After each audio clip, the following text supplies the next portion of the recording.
اس کی دوسری مثال ہے قرآن شریف میں فرمایا گیا جب اللہ کہ اللہ تعالیٰ سود کو مٹانا ہے. سود کی وجہ سے معیشت کمزور ہوتی ہے، معیشت کے مسائل پیدا ہوتے ہیں، اور اگر سود نہ ہو تو فراوانی ہوتی ہے، کسی کو بھی پریشانی نہیں ہوتی. اب دنیا بھر میں صرف ایک قوم نہیں، کیا ہم ایک سے اپنے بھارت کی بات کریں، باقی دنیا کے کئی ملکوں میں سود کے معاملات چل رہے ہیں. ملک کی سطح پر بھی ہیں، عالمی سطح پر بھی ہیں، دنیا کی سطح پر بھی. جہاں پر بھی جس کا جو کاروبار ہے وہ سود کا لین دین کر رہا ہے. اس کا نتیجہ کیا ہے؟ نتیجہ جو قرآن میں بتایا گیا نتیجہ وہی نکل رہا ہے. سمجھ نہیں آ رہا. قرآن میں بتایا گیا کہ سود کی وجہ سے معیشت کمزور ہوگی، معیشت مضبوط ہے نہیں، مضبوط ملک کی سطح پر بھی نہیں ہے، انفرادی سطح پر بھی نہیں ہے، نہیں صوبائی سطح پر ہے. معیشت یعنی انسان مال دولت کے حساب سے خود اپنی لوگوں کو دولت کی پریشانی نہ ہو. آپ دیکھو ملک کی سطح پر سود کا کاروبار ہے، سود کا لین دین ہے تو معیشت کمزور ہے. جو لوگ دکانوں بینکوں اس طرح کے چھوٹے چھوٹے جو بھی بڑے معاملات سود کا لین دین کرتے ہیں معیشت کو دیکھ کے کمزور ہے. یہ اگلا بات فرمانا ہے کہ وجود کے طور پر اللہ سرکار کو بڑھاتا ہے. اچھا سود کی وجہ سے معیشت جو بگڑتی ہے، معیشت کمزور ہوتی ہے، معیشت کے مسائل پیدا ہوتے ہیں. کہیں جب سود نہیں ہوتا پھر معیشت مضبوط ہوتی ہے، پھر کیا ہوتی ہے؟ مضبوط ہوتی ہے. اگر اس کی مثال بھی موجود ہے، کیا معیشت کے مضبوط ہونے کی مثال بھی موجود ہے. شروع اسلام میں قرآن راشدین کا دور تھا.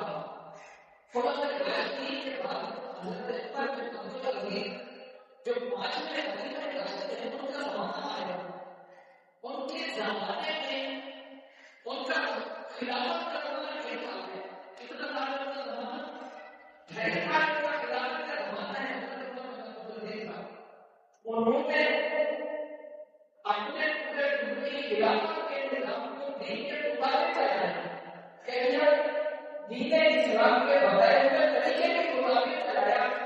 اللہ پاک نے معیشت کو اتنا مضبوط کر کے اتنا مضبوط کر دیا کہ کوئی بندہ زکات دینے چاہتا تو سامنے کو زکات دینے والا نہیں ہوتا، کیونکہ ہر بندے کے پاس اپنا اعتبار ہوتا ہے، پورا کو زکات دینے کا مطالبہ مضبوط نہیں ہوتا.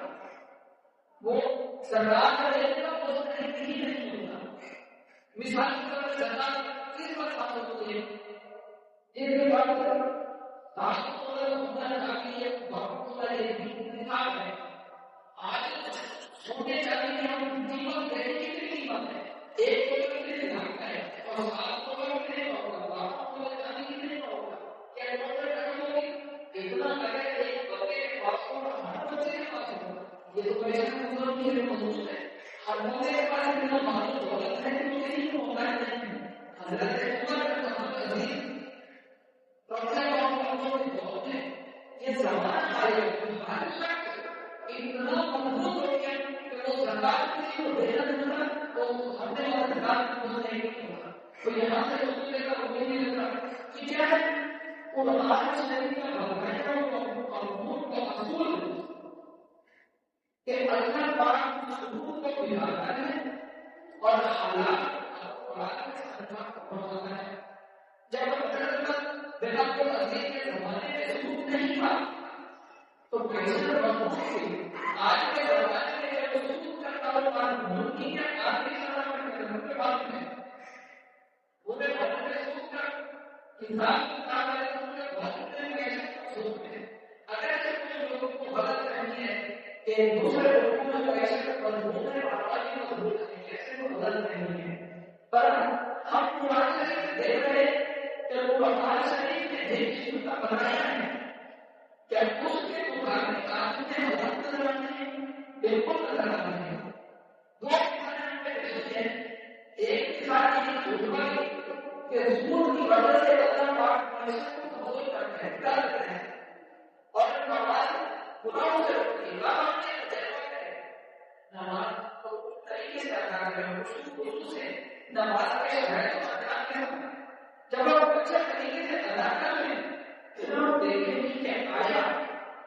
جو قرآن میں کہا ہے اچھے طریقے سے بات کرنے کے بعد قرآن سے بچہ نہیں کرتا آپ نے بچہ قرآن کی جو کہانی وہ سمجھیں وہ کیا ہے وہ سچ ہے قرآن سچ بتائے گا اور قرآن دین اسلام کو کہتے ہیں دین اسلام سچا دین ہے دین اسلام کیا ہے سچا دین ہے اسی طرح قرآن سے اور کئی ساری مثالیں بھی دی گئی بے شک گولیاں بھی دی گئی کیا جیسے مثال کے طور پہ قرآن شریف میں 21ویں پارے میں سورۃ روم کے اندر باقاعدہ روم نام سے سورۃ نازل ہوئی نبی کریم صلی اللہ علیہ وسلم کے زمانے میں اس وقت جو دو سپر پاور کرتے تھے روم اور ایران ان کی آپس میں لڑائی ہوئی تھی اور یہ دو سپر پاور کرتے تھے ایران اور روم تو ایک کی جب جنگ ہوئی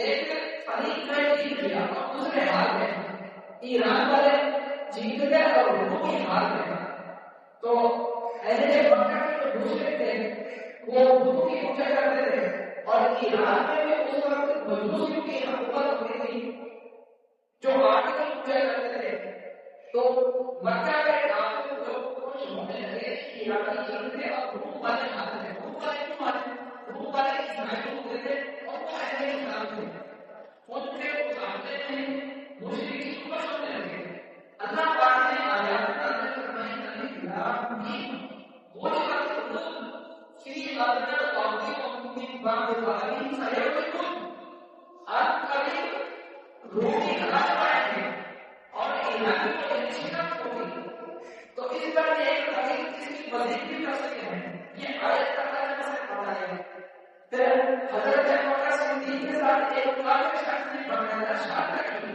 کہ اگر اگلے 10 سال میں روٹی کھانے نہ آئے تو ہماری شرط کو بھی ختم نہیں ہوگا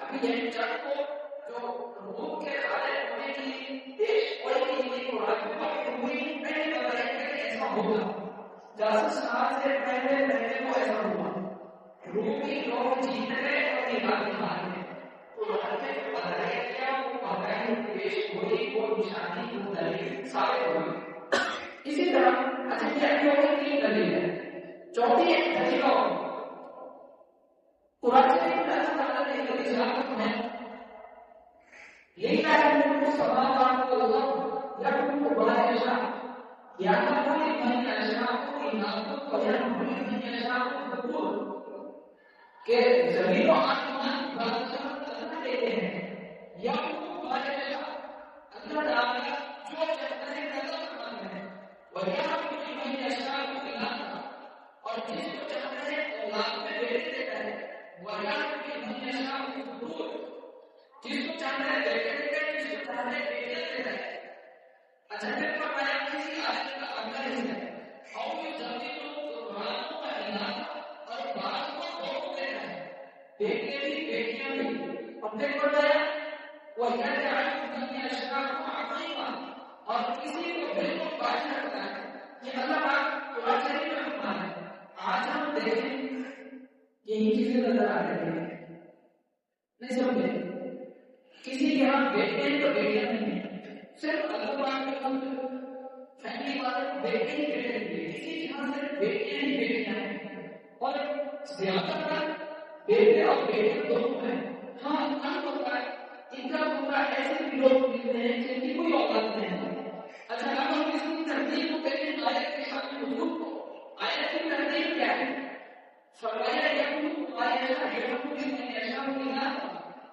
فرمایا اللہ پاک کس کو کہتے ہیں بیٹے دیتا ہے مجھے جس کو کہتے ہیں بیٹے دیتا ہے پہلے بیٹی کا ذکر کیا آپ دیکھو بیٹی کی تعداد زیادہ ہے سبحان اللہ نہیں سمجھے بیٹیوں کی تعداد اس وقت زیادہ ہے پھر دوسرے نمبر پہ اللہ نے ذکر کیا وَيَعْلَمُ مَن يَشَاءُ الذُّكُورَ اور اللہ نے جس کو کہتے ہیں بیٹے دیتا ہے بیٹے بھی لوگوں کا زیادہ ہے لیکن بیٹیاں کسی طرح سے پھر اسی بات فرمایا اور جو زمینوں دکانوں کا علاقہ یا وہ جس کو کہتے ہیں بیٹے اور بیٹے کو دیتے ہیں یہ تعداد کی نظر ہے اور آگے میں جا کے کہا کیا آگے میں جا کے کہا کہ وَلْيَجْعَلْ مَنْ يَشْرَعُ حَكِيمًا، ہم جس کو ڈالتا ہے بات غلط ہوتا ہے.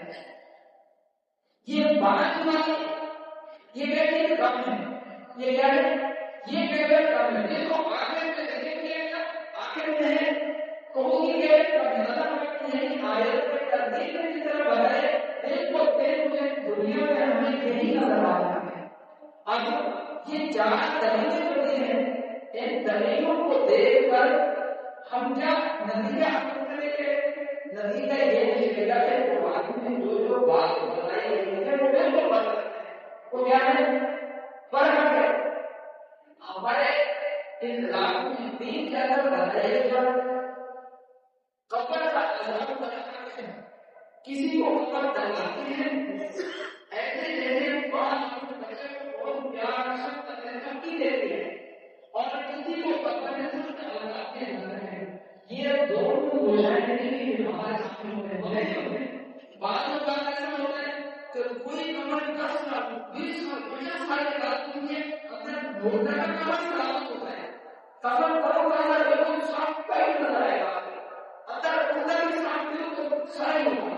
اور بات ایسا ہوتا ہے کہ اس کی ہڈیاں نہیں ملتی، ہڈیاں بھی گاڑی میں ہوتی ہے. یہ دو چیزیں ہیں. ایسا ہوتا ہے نہیں ہوگا. آپ لوگ اپنی زندگی گزارے کا تجربہ دیکھا یہ دونوں چیزیں ہوتی ہیں. بعد میں قبر میں عذاب دیا جاتا ہے اور بعد میں خبر چہرہ کے بعد میں کرتے ہیں. نبی کریم صلی اللہ علیہ وسلم نے ارشاد فرمایا کہ قبر جنت کے باغ میں سے ایک باغ ہے جو جنت کے قلب میں سے ایک جگہ ہے. یہ قبر کے ایسے اعمال ہوں گے اس کے ساتھ پہلی قبر میں ہوتا چلے گا. نیک ہوگا تو اس کی قبر جنت کا باغ بن جائے گی اور گنہگار ہوگا تو اس کے لیے جہنم کا گڑھ بن جائے گی. تو یہ چیزیں بتائیے آپ اپنی اس نشانی کو بھی غور کرتے ہیں کہ دین میں جب یہ بات بتائی گئی ہے تو کیا اس نشانی سے بالکل پتہ چل رہا ہے کہ یہ نشانی آج کل بہت نظر آ رہی ہے؟ بالکل نظر آ رہی ہے. یہ دونوں چیزوں کا بات ہو رہے ہیں. اب یہ 5 دلیلیں ہو گئی. ان 5 دلیلیں اور بھی بہت ساری ہیں. یہ 5 دلیلیں ایسی ہیں جن سے پتہ چلا کہ ہمارا دین دین اسلام سچ ہے. مثال کے طور پہ ہمارے نوجوان جیسے کہ دنیا میں سمجھدار ہوتے ہیں کہ تعلیم حاصل کرنا شروع کریں یا ان کو دین کی تعلیم نہیں ہے. اور کئی بات دیکھتے ہیں دنیا میں یہودی بھی ہے، کافر عیسائی بھی ہے، مشرک بھی ہے، بت بھی ہے، اتنے سارے مذاہب ہیں اور ہم سب مانتے ہیں. کئی طرح سوال میں یہودی کہتے ہیں ہم سچے ہیں، عیسائی کہتے ہیں ہم سچے ہیں، مشرک کہتے ہیں ہم ٹھیک ہے، ہم مسلمان کہتے ہیں ہم ٹھیک ہے. کیسے پتہ چلے وہ ٹھیک ہے؟ کیسے پتہ چلے وہ سچا ہے؟ تو اب آپ قرآن شریف کو دیکھیں گے اور معمول آپ کو دیکھیں گے کہ وہ سچا ہے. تو اب جب ہم قرآن شریف کی طرف آتے ہیں، قرآن شریف کو دیکھتے ہیں تو قرآن شریف کی بتائی ہوئی تمام باتیں سچی ہیں. قرآن شریف کی بتائی ہوئی تمام باتیں سچی ہیں. اور یہ جو میں آپ کو قرآن کی مثالیں دی قرآن شریف کی سچی ہے. یہ قرآن کی مثالیں آپ کو دوبارہ سمجھانا چاہتے ہیں لیکن جو قرآن کی مثالیں دی ہیں وہ قرآن شریف کی سچی ہیں. یہ پتہ چلا کہ ہمارا دین دین اسلام سچ ہے اور ہمیں کسی کنفیوژن میں نہیں ہونا چاہیے. ہم اپنے دین کو بہت مضبوطی سے رکھتے ہیں. اس پر خلوص سے اس کو ساتھ محبت کی طرح اپنے دین کی ویس کو کرتے ہیں. اللہ پاک سے دعا ہے اللہ پاک ہمیں سمجھ میں رکھنے کو ملتا ہے.